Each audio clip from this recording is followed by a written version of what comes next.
শ্রী শ্রী ঠাকুর বলেছেন যে একটা প্রশ্ন আজ নিজেকে করুন, আপনার ভক্তি কি সত্যি না শুধু অভ্যাস?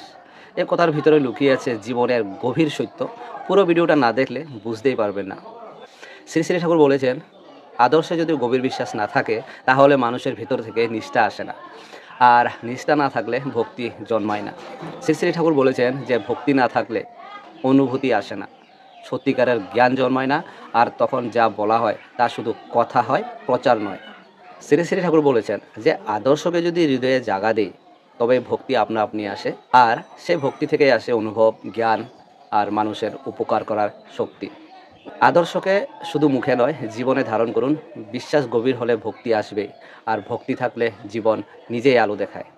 এই কথাগুলো যদি আপনার হৃদয় ছুঁয়ে যায়, লাইক করুন, শেয়ার করে অন্যদের সাথে ভাবতে দিন, কমেন্ট করে আপনার অনুভূতি লিখুন।